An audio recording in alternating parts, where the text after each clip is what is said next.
여러분, 영치산 최근에 가보신 분 계십니까? 참 붉었습니다. 온 산이 가득 핀 진달래로 인해서 보기가 참 좋았습니다. 저는 그 모습이 주님께서 저를 위해서 주시는 사랑의 선물처럼 그렇게 여겨졌습니다. 그래서 제가 주부에 이렇게 한번 적어봤습니다. 제목은 영취산 진달래입니다. 읽어드리겠습니다. 아픔이 깊어 이토록 불답니다.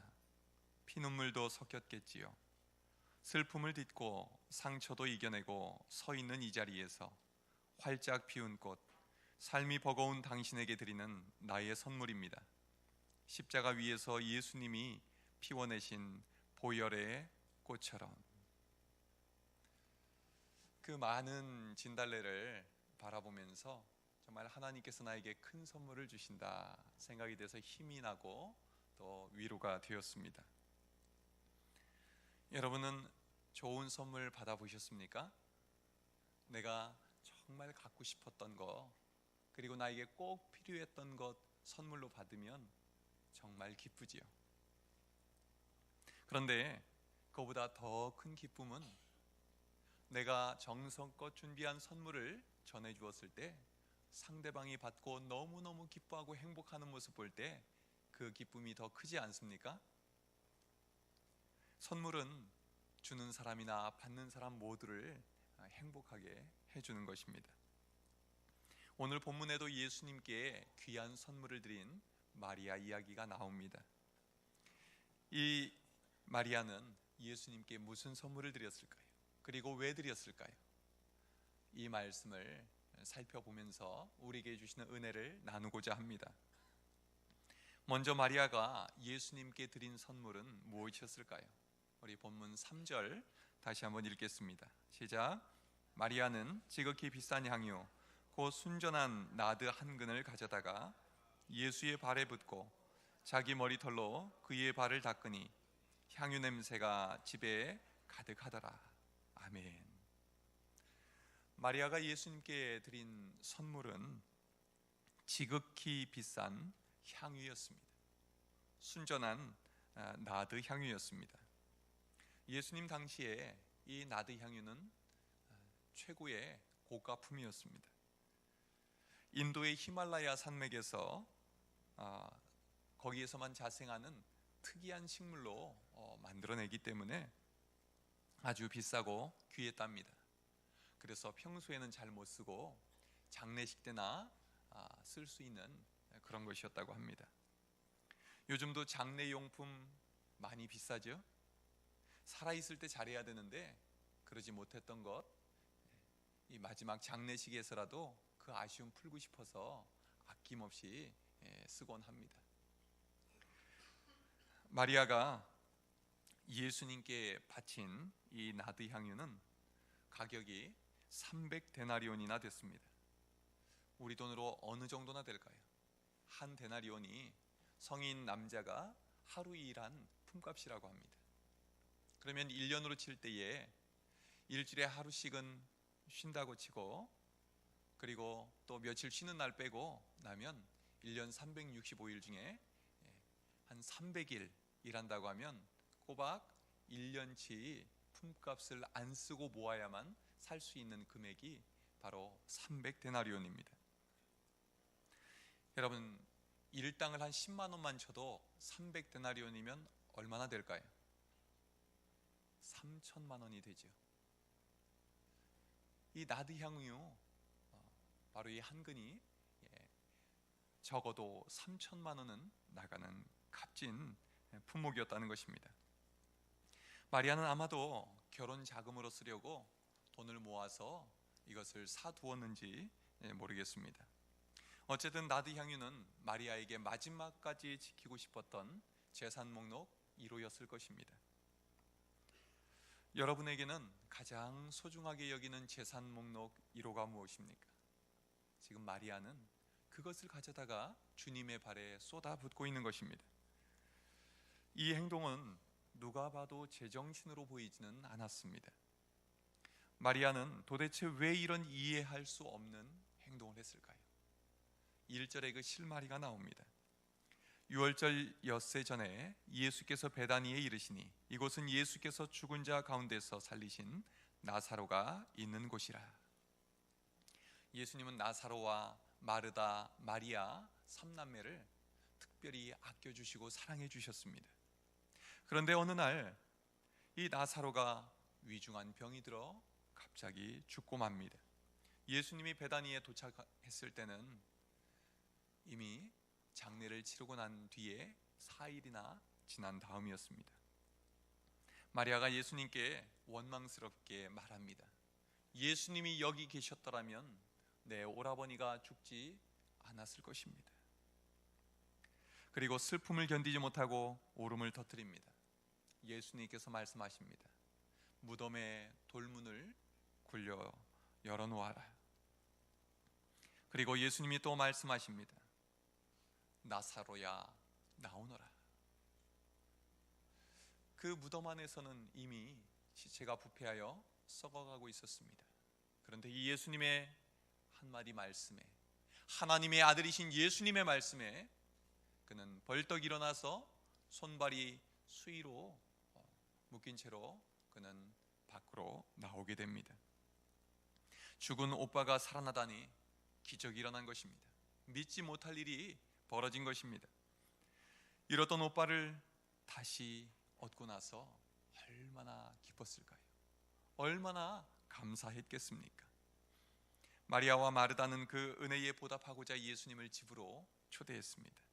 마르다는 자기의 주특기인 이 음식 잘하는 그 솜씨를 마음껏 발휘해서 예수님께 잔치상을 차려드렸습니다. 그리고 다시 살아난 나사로는 예수님 곁에 앉아서 같이 음식을 먹으면서 기쁜 이야기를 나누고 있었습니다. 바로 그때 마리아가 이 값비싼 나드 향유를 가지고 나타납니다. 그리고 예수님의 발에 붓습니다. 자기의 머리털로 예수님의 발을 닦아드립니다. 이 나드 향유가 온 집안에 가득 향기를 채웁니다. 마리아는 왜 이런 행동을 했을까요? 너무너무 감사했기 때문입니다. 성경에 마리아의 다른 가족들이 소개되지 않는 것으로 봐서 부모님은 어떻게 되는 일인지 같이 사는 것 같지가 않습니다. 그러니까 이 나사로는, 마리아의 오빠 나사로는 마리아의 삶에 있어서 기둥 같은 존재, 집안을 떠받치고 있었던 그런 사람이었던 것 같습니다. 그 오빠가 갑자기 죽었을 때 하늘이 무너져 내리는 경험을 했을 것입니다.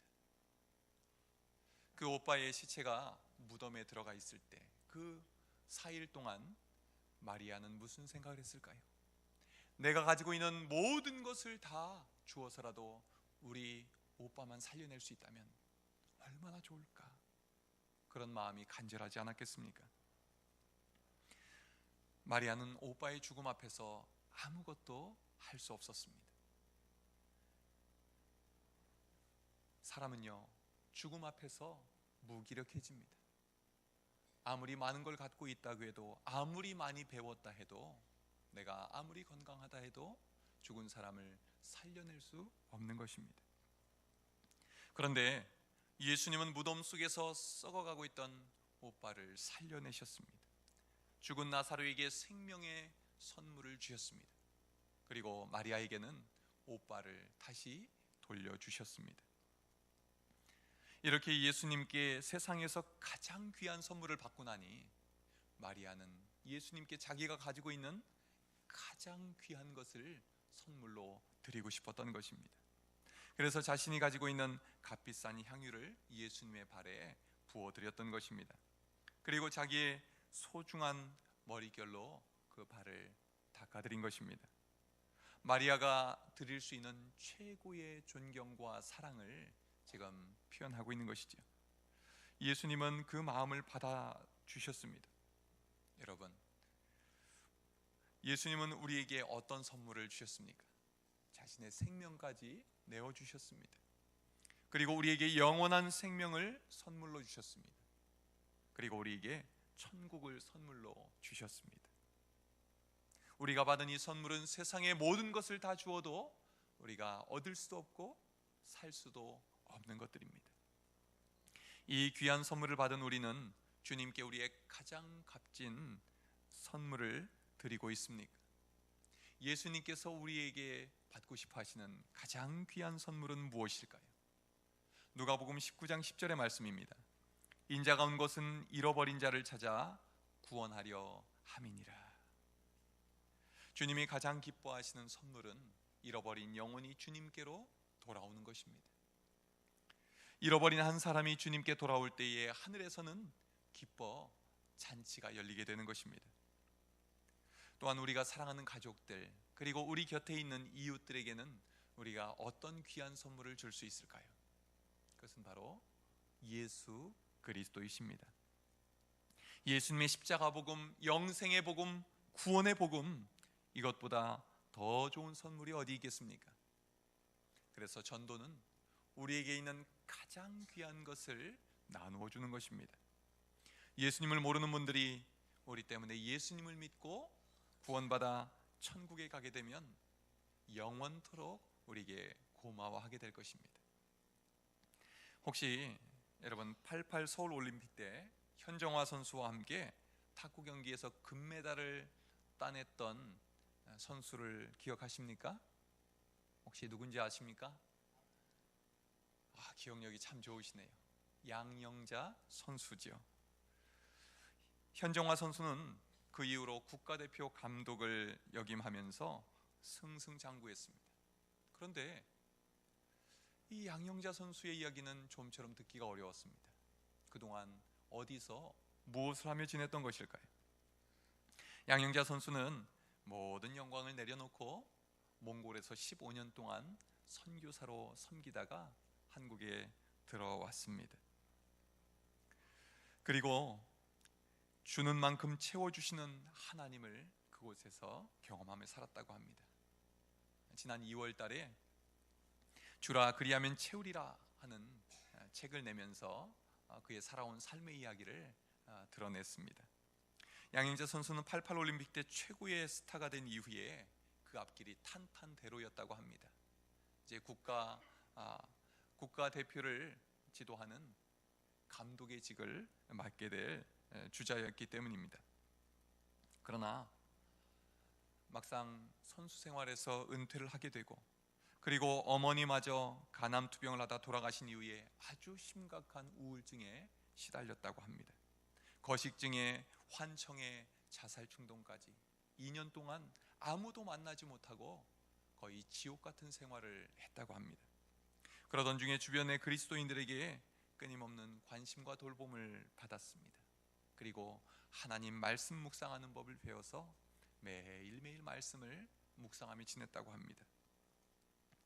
양영자 선수는 말씀의 광채가 비치면서 내면의 상처가 치유가 되고 삶이 회복되었다 고백합니다. 이후로 양영자 선수는 하나님이 주시는 그 기쁨이 너무나 커서 내가 받은 이 은혜, 나를 고쳐주신 이 하나님을 증거하는 일에 자신의 남은 삶을 드리기로 결심을 합니다. 그리고 그 당시 기자였던 이제 지금은 남편이 된 분을 만나서 함께 선교에 헌신하기로 결심합니다. 양영자 선수 부부는 선교사가 되어서 몽골로 떠나게 됩니다. 떠날 때 선수로서의 명예도 영광도 다 내려놨습니다. 그리고 좋은 대우를 해주겠다는 감독직 제안도 거절했습니다. 그리고 금메달리스트에게 국가에서 주는 연금도 미자립기의 목회자에게 다 주었습니다. 그리고 전세 자금도 빼서 선교단체에 다 주었습니다. 하나님만 의지하고 떠난 것입니다. 그런데 그렇게 가진 모든 것을 내어주면서 조금도 아깝지가 않았답니다. 아까운 것이 아니라 도리어 너무 기뻐서 내가 더 드릴 것 없을까, 그런 기쁜 마음으로 가득 차 있었다고 합니다. 몽골에서 15년간 사역을 하면서 쉽지 않았답니다. 후원해줄 교회나 후원자들을 전혀 모집하지 않고 하나님이 주시는 것만 가지고 살겠다 작정하고 떠났기 때문입니다. 그러나 하나님께서는 몽골 선교지에서 날마다 책임져 주시고 먹여주시고 쓸 것을 공급해 주셨습니다. 그래서 15년간 사역을 잘 마칠 수가 있었답니다. 몽골에 있을 때 이 양영자 선수에게 몽골의 큰 실업팀에서 감독을 맡아달라는 제안이 들어왔었답니다. 그러나 양영자 선수는 그것을 정중히 고사하고 한국으로 돌아왔습니다. 지금 그녀는 경기도 하남시에서 유소년 탁구팀을 지도하면서 가난하고 소외된 지역 학교를 찾아가 탁구를 가르쳐주고 복음을 전하는 일을 하고 있다고 합니다. 양영자 선수는 마리아처럼 자신이 가진 가장 귀한 것을 주님께 부어드렸습니다. 그리고 주님이 채워주시는 놀라운 은혜를 이제는 책으로, 입술로, 삶으로 간증하며 살고 있습니다. 주님께 나의 가장 소중한 것을 드리면 신앙생활이 참 행복해집니다. 마리아처럼, 양영자 선수처럼 내가 가장 소중히 드리는 것을 감사함으로 주님께 드릴 수 있기를 바랍니다. 주님께서 더 큰 은혜와 기쁨으로 우리를 채워주실 줄로 믿습니다. 다음으로 마리아와 대조되는 인물을 살펴보겠습니다. 누구일까요? 가룟 유다입니다. 그는 나중에 예수님을 팔아넘긴 사람입니다.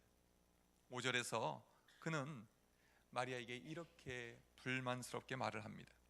이 향유를 어찌하여 300데나리온에 팔아 가난한 자들에게 주지 아니하였느냐? 이 발은 금방 더러워질 게 분명한데 거기에 그 비싼 것을 쏟아붓는 마리아가 전혀 이해가 되지 않았던 것입니다. 값진 것을 아까워하지 않고 쏟아붓는 마리아와 그것을 아까워하는 가룟 유다, 이 두 사람의 태도는 왜 이렇게 달랐을까요? 사랑하면 비싼 것도 아깝지 않습니다. 그러나 사랑하지 않으면 작은 것도 아까워합니다. 그 차이를 극명하게 보여주는 비유가 탕자의 비유 아니겠습니까? 탕자가 돌아왔을 때 아버지는 새 옷을 가져다 입히고 금가락지를 끼우고 새 신을 신기고 또 큰 잔치를 벌여 그 아들을 맞이합니다. 그러나 조금도 아까워하지 않습니다. 도리어 너무너무 기뻐서 행복해합니다. 그런데 밭에 나가 있던 형이 돌아와서 그 모습을 보고 어떡합니까? 분노합니다. 이 동생에게 아버지가 내어준 것이 아까웠던 것입니다. 이거 원래 나한테 줄 몫인데 왜 이걸 저 녀석한테 주십니까? 이해할 수가 없었던 것입니다. 왜 그런 마음이 들었을까요? 동생을 사랑하는 마음이 없었기 때문입니다. 정말 동생을 사랑하는 형님이었다면 아버지 우리 좀 더 크게 잔치해요, 동생에게 더 주세요, 기쁨으로 말하지 않았겠습니까? 우리가 누군가를 진심으로 사랑하는지 그렇지 않은지 알고 싶으면 비싼 선물을 한번 주어보면 압니다. 비싼 선물을 주고도 아깝지 않고 더 주고 싶으면 우리가 정말 사랑하는 게 맞습니다. 그러나 주고도 아깝고 괜히 했다 싶은 생각이 든다면 나에게는 사랑이 없다고 볼 수가 있습니다. 예수님께 가장 큰 사랑을 받았던 마리아, 주님께 가장 좋은 선물을 받았던 마리아는 예수님께 자신의 가장 귀한 향유를 아낌없이 부어드립니다. 기쁨으로 드립니다. 그러나 가룟 유다는 아까웠습니다.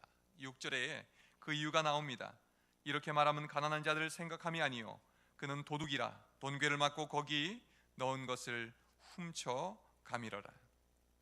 가룟 유다는 주님을 사랑한 것이 아니라 돈을 사랑했던 사람입니다. 그는 주님의 것을 슬쩍슬쩍 빼내서 자기 주머니를 채우던 사람입니다.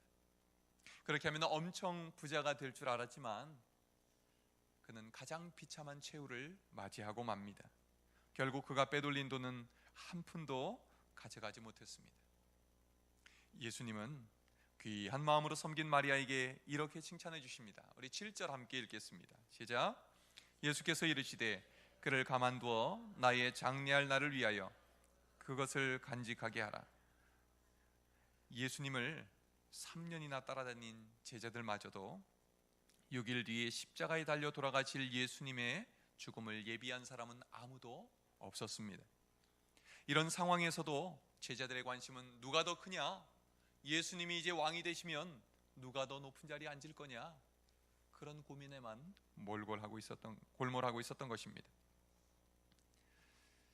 오직 예수님을 진심으로 사랑했던 마리아만 예수님의 장례를 예비할 수 있었던 것입니다. 여러분, 우리는 주님께 어떤 마음을 드리고 있습니까?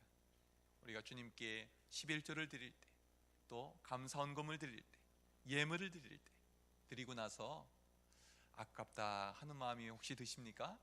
아니면 너무나 기쁘고 더 드리고 싶은 마음을 가지십니까? 우리가 예배를 드릴 때는 어떤 마음으로 드립니까?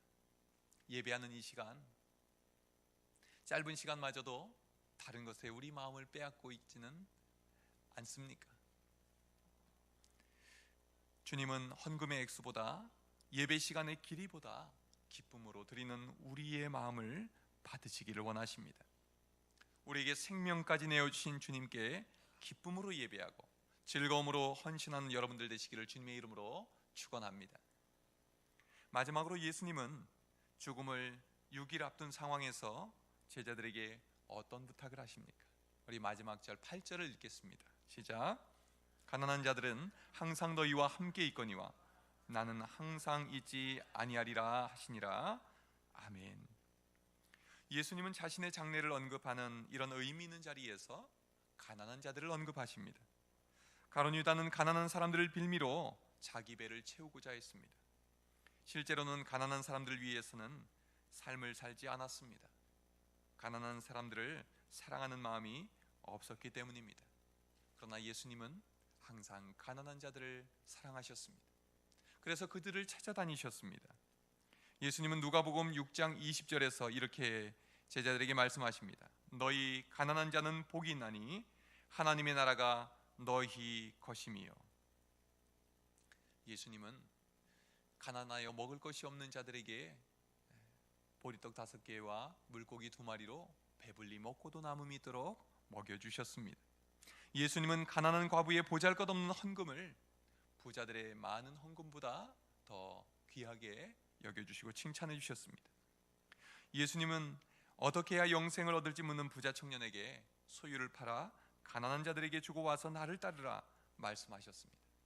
그리고 삭개오가 자기 소유의 절반을 가난한 자들에게 나눠주겠다고 했을 때 주님이 말씀하셨습니다. 오늘 구원이 이 집에 이르렀다. 이 사람도 아브라함의 자손이다. 오늘 본문 8절에서 예수님은 아낌없는 헌신으로 장례를 예배한 마리아를 칭찬하셨습니다. 동시에 제자들에게 가난한 자들을 부탁하셨습니다. 나는 계속해서 가난한 자들 곁에 있을 수 없겠지만 너희들은 항상 가난한 자들과 함께 있을 것이다. 여기서 너희는 교회를 말합니다.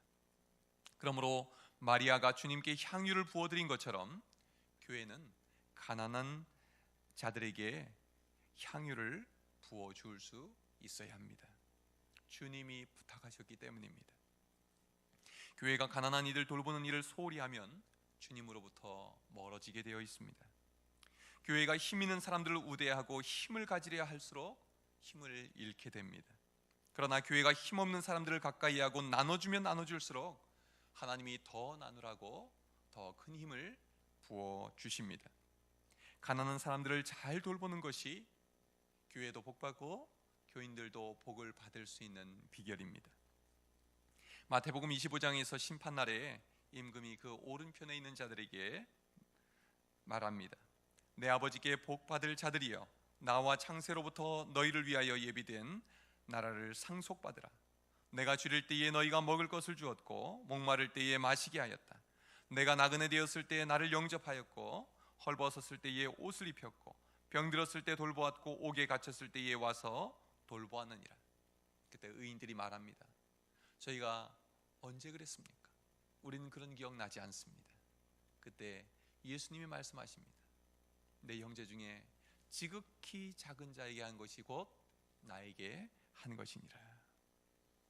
주님은 지극히 작은 자, 다시 말해서 가난한 자, 힘없는 자, 억울한 자에게 한 것이 주님께 한 것이라고 말씀하십니다. 지난 화요일에 순천 교도소에 다녀왔습니다. 제가 잘못해서 간 게 아니고 교도소에서 온 편지 한 통 때문이었습니다. 교통사고를 내고 재판 중에 있는데 가족들과 연락이 닿지 않는다는 겁니다. 전혀 그곳에서 필요한 것을 살 수 있는 경제적인 여력이 없다는 것입니다. 도와주십사 하고 연락을 했던 것입니다. 그래서 지난 주일 당회 때 우리 장로님들께 이 건을 같이 상의했습니다. 우리 장로님들이 혹시 우리가 속을 수도 있지만 주님을 섬기는 마음으로 기꺼이 도와주면 좋겠습니다 라고 마음을 모아주셨습니다. 저는 그 마음이 하나님께서 주신 마음인 줄로 믿습니다. 우리 주님께서 하신 그 말씀에 따르고자 하는 그 마음은 하나님이 주신 마음이겠지요. 그래서 감사한 마음으로 교회를 대표해서 우리 봉사 사역위원장 장로님과 함께 순천교도소에 찾아갔습니다. 난생 처음으로 교도소 안을 들어가 봤습니다. 낯선 분이 나와서 잠깐 얼굴을 보고 또 얼마 안 되지만 우리 교인들이 이웃사랑 헌금 정성 모아준 것의 일부를 전달해 주었습니다. 직접 전달해 주는 건 아니라 그렇게 절차를 밟아서 전달을 해 주었습니다. 그리고 예수님을 의지하고 잘 이겨내시라고 격려해드리고 기도해드렸습니다. 그랬더니 교도소 안에서 예배드리던 중에 잠시 면회 나온 거라고 말했습니다. 돌아서서 나오는데 주님을 섬겨드렸다는 마음에 참 기뻤습니다. 주님의 인도하심에 순종할 때 하나님께서 기쁨을 주신 것입니다. 우리에게 그 마음을 주신 분도 하나님이시고 또 그 도움을 받게 된 그분에게 힘을 주시는 분도 하나님이신 줄을 믿습니다. 예수님은 우리 주위에 있는 가난한 자들을 우리에게 맡겨주셨습니다. 신명기 15장 11절 말씀입니다. 땅에는 언제든지 가난한 자가 그치지 아니하겠으므로 내가 내게 명령하여 이르노니 너는 반드시 내 땅 안에 내 형제 중 곤란한 자와 궁핍한 자에게 내 손을 펼지니라. 가난은 나라님도 구제하지 못한다는 옛말이 있지요. 지금도 마찬가지입니다. 그래서 주님은 우리 주위에 있는 어려운 이웃들을 우리에게 부탁하셨습니다. 물론 우리 교회가 다 돌볼 수는 없을 것입니다. 그러나 주님을 섬기는 마음으로 최선을 다해서 어려운 이웃들을 섬기는 우리 덕충교회가 되기를 기도합시다. 그리고 이번 부활절 맞이하면서 또 5월 가정의 달을 지내면서 우리 동네 이웃들을 섬기는 일에 힘쓰고자 합니다. 마리아가 향유 옥합을 깨뜨려 주님의 발에 부어드린 것처럼 우리 교회는 우리 동네 이웃들에게 그리스도의 향기를 가득 퍼뜨리는 덕충교회가 될 수 있기를 주님의 이름으로 축원합니다. 기도하겠습니다.